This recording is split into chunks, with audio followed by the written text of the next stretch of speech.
कितनी दूर है आपसे आपका घर? बता देना मुझे, है? आपका मकान आपसे कितना दूर है?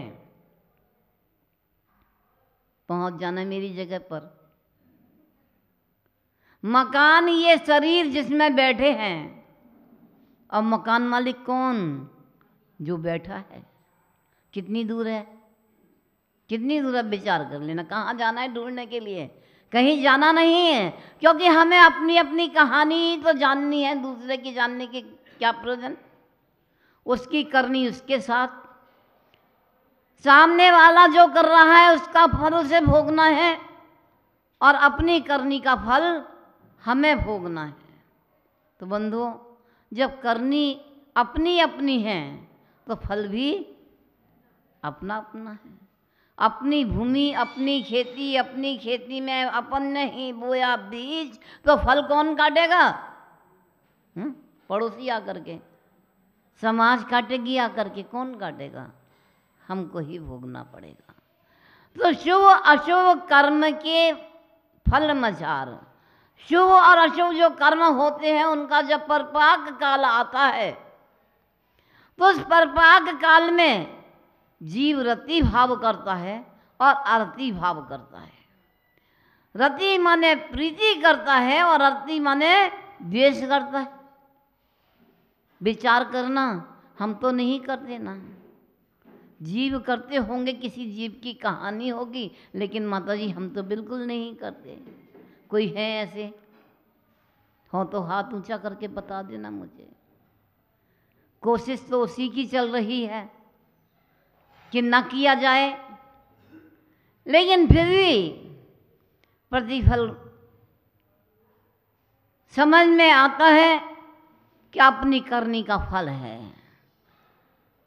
शारीरिक विकृतियां हुई, बीमारी पैदा हो गई, तो क्या नजर आएगा?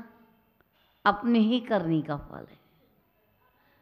अपने परिवार में बेटा अपनी कहीं नहीं मानता, बहू चार बात सुना देती है एक की, क्या सोचोगे? क्या सोचते? बता दो सही सही है भाई। लड़कर के तो जीत आनी होनी नहीं है। हम एक कहेंगे, बहू चार कहेगी, हम चार कहेंगे तो बहू कह सकती है ना, पढ़ी लिखी है। लेकिन विचार करना कि वस्तु स्त्रियाँ बोलने से तो काम चलेगा नहीं, जीत नहीं सकते हैं। इसलिए मौन की अवधारणा ही अच्छा है। अब उस मौन की अवधारणा में अपने को कैसे जीतें? तो हमारे परिणाम यही आते हैं, भैया हमारी करनी ऐसी है, हमने पूर्व में इसके साथ कुछ किया होगा, इसलिए आज हमें उसका फल भोगने को मिल रहा है। तो यही है ना, हर संसार की प्राणी की यही कहानी है। चाहे गरीब हो, चाहे अमीर हो, चाहे छोटा हो, चाहे बड़ा हो, हर व्यक्ति सोचे अपने अपने जीवन में झांक करके, तो शुभ अशुभ बंध के फल मझार रति अरति करे। रति और अरति भाव पैदा करता है, होता है। सारे साधन अनुकूल मिल रहे हैं, बहुत जोरों से भूख लग रही है, अथवा ये कहें कि पेट भरा हुआ है, अभी खाने की इच्छा नहीं है, लेकिन अनुकूल सामग्री कुछ सामने नज़र आ जाती है, तो चलो कुछ नहीं, थोड़ा चख ही लेंगे, खाने की इच्छा भी कर लेते हो। और भूख में तो खाने के लिए और भी ज़्यादा मन बन जाता है, तो रति भाव पैदा हो जाता है अनुकूल पदार्थ के मिलने पर। और जब प्रतिकूल पदार्थ मिलते हैं तो भूख भी गायब हो जाती है। आप ही लोग बता रहे हैं ना भूख लगी होती है तो ही भैया मुझे नहीं खाना, छोड़ दो, तो भूख भी गायब हो जाती है। तो रति और अरति भाव शुभ अशुभ बंध के फल मजार रति अरति करें। लेकिन एक शब्द ऐसा मार्के का दिया है जो ज्ञानी और अज्ञानी की पहचान कराता है। क्या है वह? निज पद विसार। अपने पद को छोड़ करके, अपने स्वभाव को छोड़ करके शुभ अशुभ कर्मों के बंध के फल में रति और अरति भाव करता है। आचार्य देव कहते हैं यही अज्ञानी की कहानी है, और जो अपने पद को विचारता हुआ इन स्थिति को देखता है, झेलता है, सब कुछ करता है, वह ज्ञानी आत्मा की कहानी है। कितना अंतर हो गया। रति अरति आपको भी चल रहा है, आपके पड़ोसी को भी चल रहा है, आसपास भी चल रहा है, लेकिन दोनों में जुदी जुदी कहानी है। एक माँ के उत्पन्न हुए दो पुत्र, दोनों की कहानी जुदी जुदी है। एक उसे समता भावों से भोगता है और एक विषमता पैदा करता है। बात एक है, वातावरण एक है, चर्चा एक है, एक ही शब्द था जिसके पीछे विचारों में बहुत बड़ा परिवर्तन हो गया। तो वह परिवर्तन का कारण क्या बना? एक ने ज्ञानी बनाया और एक ने अज्ञानी बनाया। जिसने अपने कर्म के उदय को जान करके अपना स्वरूप ऐसा नहीं है, तू इससे भिन्न है, ये कर्मों के फल की कहानी है, जैसा किया है वैसा उदय में आ रहा है, वैसा ही तुझे भोगना है समता परिणामों से, ये ज्ञानी की कहानी है। और ये मेरे साथ ऐसा हो रहा है, उसने ऐसा कर दिया, उसने ऐसा कर दिया, ये किसकी कहानी है भैया? अज्ञानी जीव की कहानी है। कर्म तो तूने ही किए थे, किसी दूसरे ने नहीं किए। किए थे क्या किसी दूसरे ने? नहीं किए ना। जब ऐसी ये कहानी है तो ये बंध तत्व का विपरीत सिद्धांत कहलाता है। निरंतर बंध की प्रक्रिया को बढ़ाता रहता है। मुझे बता देना कि बंधा हुआ बंधता है या निर्बंध बनता है? बता दो। आप लोगों के ज्ञानियों की सभा है। मैं तो आपके बीच में परीक्षा देने के लिए बैठ जाते ना वक्ता लोग, वो इसलिए है। विद्यार्थी परीक्षा देते हैं, मास्टर लेने वाला एक होता है और वक्ता बोलने वाला एक होता है, लेकिन परीक्षक अनेक होते हैं। तो मैं आपसे पूछना चाह रही थी, बंधा हुआ बनता है या निर्बंध बनता है? बंधा हुआ बनता है। क्यों निर्बंध क्यों नहीं बनता? भाई आप खुले हुए हैं, आपके किसी ने रस्सी से बांध दिया, तो आप पहले खुले हुए थे कि बंधे हुए थे? आज कोई अन्याय किया, भ्याल आपको किसी ने जंजीर डाल दी हाथ पैरों में, तो आप खुले थे कि बंधे थे? हैं? खुले थे। तो आप तो कह रहे बंधे हुए बनते हैं। बंधुओं, मैं आपकी बात को भी सत्य करना चाहती हूँ, लेकिन मैं कह रही हूँ वो भी सत्य है। हम सियादवाद की डगर पर जब चलते हैं तो हमारे सामने वस्तु के रहस्य आते हैं खुल कर के सामने। व्यवहार भूमिका में बिना बंधा हुआ जीव ही बांधा जाता है। उसकी गलती होने पर संसारी प्राणी यह स्पष्ट नजर आता है कि बांधा और खुला हुआ देखा जाता है। पशु पक्षी आदि होते हैं, रस्सी से बांध के खूंटे पर बांध दिए जाते हैं, और यदि नहीं बांधे जाएं तो अपनी इच्छा पूर्वक चाहे कहीं विचरण कर सकते हैं। ये बंध और निर्बंध की कहानी है, लेकिन कहीं और अंदर गुण में रहस्य छिपा हुआ है। हम कर्मों से बंधे हुए थे, इसलिए रस्सी और जंजीरों के बंधन में पड़ना पड़ा। आपकी सत्य बात को प्रकट कर रही हूं। बंधा हुआ ही बनता है। सिद्ध परमेश्वरी इस बंधन से रहित हो चुके हैं। कर्मों का बंध उनके पास नहीं है, इसलिए कोई बांधने की ताकत है किसी की? रस्सी और जंजीरों से कोई बांध दे उनको? नहीं बांध सकते। कभी बंध जाएं, भूल से यहाँ आ जाएं रास्ता छोड़ करके, हैं? आ सकते हैं क्या? नहीं आ सकते। तो जो कर्मों से बंधा हुआ है वही नवीन कर्मों का बंध करता है, और जो कर्मों से बंधा हुआ नहीं है वह 3 काल 3 लोक में कभी भी बन सकता नहीं है। तो ऐसी अबंध दशा में बंधा हुआ ही बनता है और खुला हुआ ही बंधा हुआ कहलाता है। बनने पर दोनों ये स्यादवाद की डगर पर हम पहुँचें तो दोनों ही अपनी अपनी जगह सत्य हैं। सर्वथा अबंध और सर्वथा बंध की भूमिका नहीं कर सकते। तो बंधो, हमें चलना कहाँ है, हम कहाँ पहुँचे, विचार करना।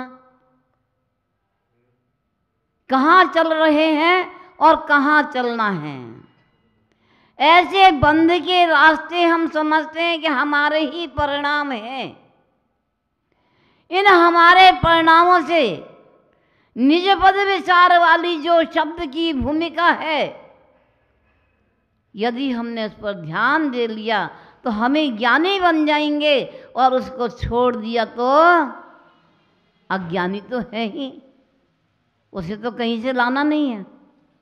तो बंधुओं, अज्ञानी बन करके बंध तत्व के रहस्य की भूलों को नहीं करना।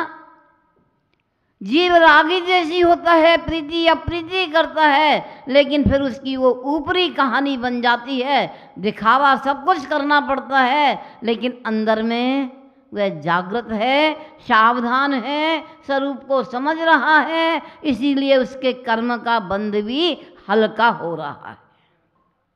और नहीं समझता तो उसी बात को खींचे ही जाता है, खींचे ही जाता है। जैसे मैंने एक दिन कहा था, दुनिया के समझाने पर समाज की पंचों की चादर पर बैठ करके, पंचायत बैठाल करके भी एक ही बात कही जाती है, माता जी इस भव में तो नहीं, अगले भव का पता नहीं।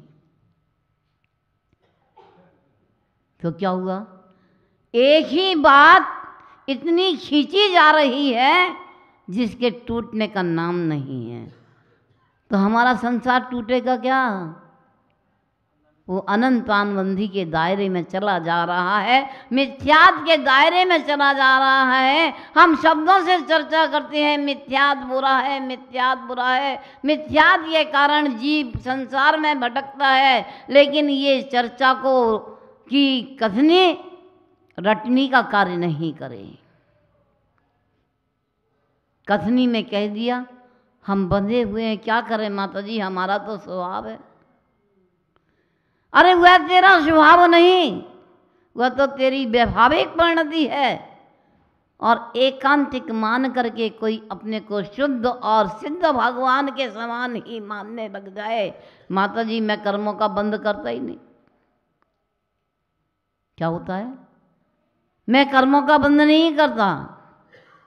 बहुत से लोग कहते हैं ना, माता जी मुझे कोई मतलब नहीं घर से, मैं तो रिटायर हूँ, लेकिन घर छूटता भी है। विचार करना, मुझे अब व्यापार से कोई मतलब नहीं। बेटों ने कह दिया आराम से पिताजी आप तो घर पर रहो, कोई आपको काम की आवश्यकता नहीं है, फिर भी मन नहीं मानता, चला नहीं जाता, फिर भी लाठी टेक टेक करके दुकान पे जाके बैठ जाते, बनती नहीं है। मतलब किसकी नहीं बनती, विचार कर लेना। ये सारे रास्ते जीवन में आने वाले हैं आगे। ज्यों ज्यों अवस्था ढलेगी त्यों त्यों यही स्थिति बनेगी। फिर भी मन नहीं मानता, मन को बहलाने के लिए दुकान पर चले जाते हैं, मित्रों के यहाँ चले जाते हैं, लेकिन अपने घर में बैठने की कोशिश, अपने घर का मिट्टी का मकान की चर्चा नहीं कर रही मैं आपसे। मिट्टी के मकान में बैठ करके भी आप उस मिट्टी के मकान से जुड़े हैं। ये शरीर रूपी मकान और भी नज़दीक है जिसमें बैठे हैं। इस मकान में बैठ करके भी इस मकान को अपना नहीं समझना, यही तो सम्यक दर्शन है। क्या है? इसी का नाम सम्यक दर्शन है। मैं कौन और पर कौन। ये आचार्य देव कहते हैं भैया, प्रत्यक्ष में दिखने वाले जितने भी चेतन अचेतन पदार्थ हैं, ये सब तेरे नहीं हैं, जुदे हैं। लेकिन ये तो सब जुदे दिखाई दे रहे हैं, लेकिन जिसमें तू बैठा है वह भी तेरे से जुदा है। जब तू यहाँ से निकल करके जाएगा तो साथ में ले जाएगा ऐसे। कौन कौन लेकर के गया है? कोटा शहर की इस धरती की कोई विशेषता हो कि कोई ज्ञानी महात्मा कोई भी ले आकर के साथ में गया हो, तो अभी संभव नहीं है। कोई भी एक नाम छट करके नहीं आएगा कि माता जी वो अपने शरीर को साथ ले करके गया है। क्या कोई नाम है? अरे बता दो, कोई नाम नहीं है। देखो फिर मैं अनेकांत की डगर पर चल जाऊं तो आप ही स्वीकार कर लोगे। हैं? क्या बोल रहे? बोलो, कौन बोल रहा है? सिद्ध भगवान? क्या? मैं सिद्ध भगवान की चर्चा नहीं कर रही, आप लोगों के बीच बैठी हूँ। शरीर को साथ लेकर के नहीं जाते, उनकी चर्चा छोड़ दो, हम अपनी चर्चा करें। शरीर को साथ लेकर के कोई नहीं जाता और बिना शरीर को साथ लिए कोई इस भव से उस भव में नहीं जाता।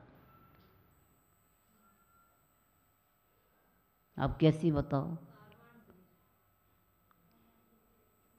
कर्मों का समूह पिंड जो है उसे साथ में लेकर के जा रहे हो, तुम्हारे फल की उदय की भूमिका आएगी कहाँ? तेजस और कारमान दो शरीर, 5 शरीर होते हैं ना। तेजस और कारमान शरीर एक क्षण को भी हमसे जुदा नहीं होता, तो शरीर लेकर के तो जाते हैं,